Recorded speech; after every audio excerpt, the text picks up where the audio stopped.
कुरान हकीम की दो सूरतें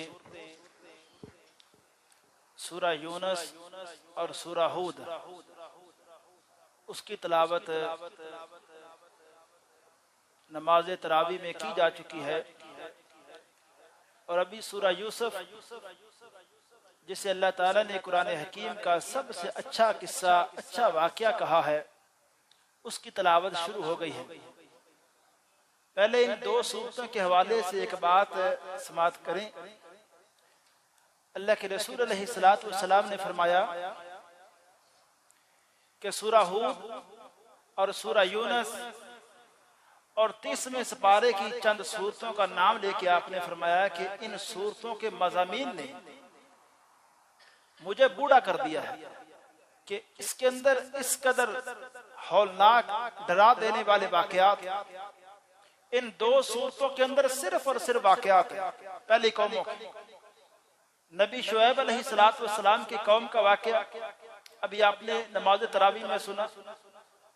मैं सिर्फ नबी यूनुस अलैहिस्सलातु वस्सलाम की कौम का वाकया इख्तिसारन अर्ज करता हूं, उसमें हम सारे गौर करते हैं।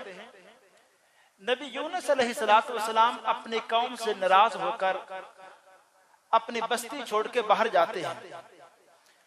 अब यहाँ मतलब बंदा लफ्ज नहीं कह सकता कि जब एक पैगंबर से इस हवाले से कुछ लग़ज़श हो जाती है कि वो अपनी कौम को छोड़ के, बस्ती छोड़ के चले जाते हैं, हालांकि अल्लाह ताला ने ड्यूटी लगा रखी थी कि आपने इस कौम को समझाना है।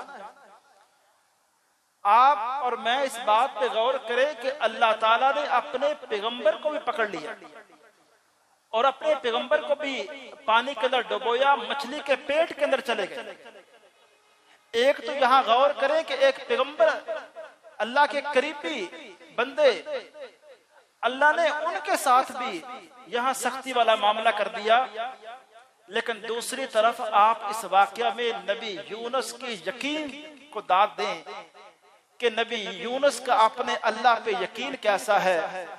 मछली के पेट में चले गए हैं, पानियों की गहराई के नीचे आ चुके हैं, लेकिन फिर भी उनको यकीन है कि मुझे अल्लाह यहां से भी बचा सकता है। और उसी यकीन के साथ वो कहते हैं सुब्हानका ला इलाहा इल्ला अंता सुब्हानका इन्नी कुन्तु मिनज़ ज़ालिमीन। यहाँ अपनी दुआ में आप गौर करें, उन्होंने ये कहा नहीं कि अल्लाह मुझे बाहर निकाल दे। दुआ में कहा ला इलाहा इल्ला अंता, अल्लाह तेरे अलावा कोई मबूद नहीं है।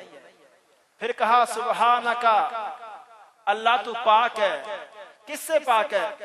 अल्लाह जो मेरे यहाँ कमजोरियां हैं, मैं पानी के नीचे डूब गया हूँ, पानी के नीचे चला गया हूँ, अल्लाह इस कमजोरी से तू पाक है। अल्लाह भूल जाने से तू पाक है। अल्लाह इस मुश्किल वक्त में हूँ, मुश्किलों में अल्लाह तू नहीं आता, अल्लाह तू इससे पाक है। क्या अल्लाह ताला की तारीफ की उन्होंने। और फिर कहा इन्नी कुन्तु मिनज़ ज़ालिमीन, अल्लाह जो कुछ भूल हुई अल्लाह मुझसे हुई, अल्लाह तेरे ऊपर मेरा कोई जुल्म नहीं है।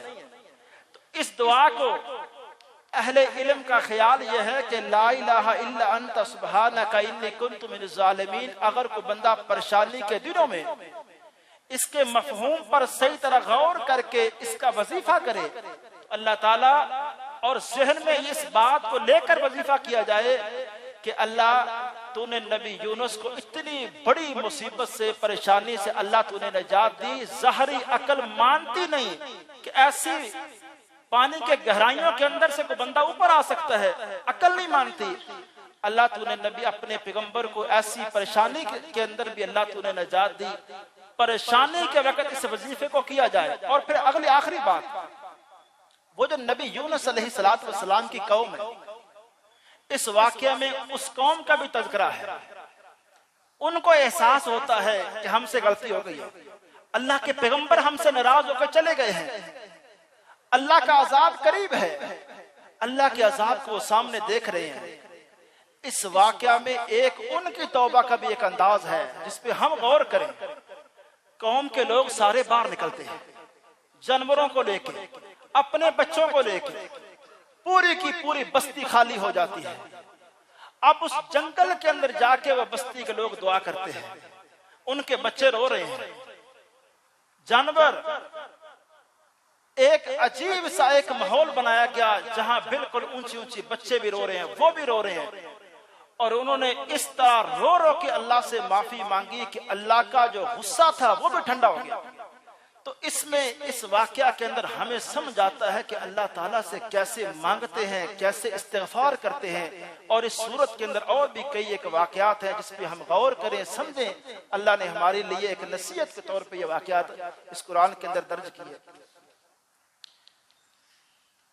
एक सवाल यह है, क्या रोजे की हालत में टूथ ब्रश कर सकते हैं? बिल्कुल कोई मसला नहीं। कोई टूथ ब्रश है, कोई मिसवाक ताजा है, अल्लाह के रसूल अलैहिस्सलाम करते थे रोजे की हालत में मिसवाक।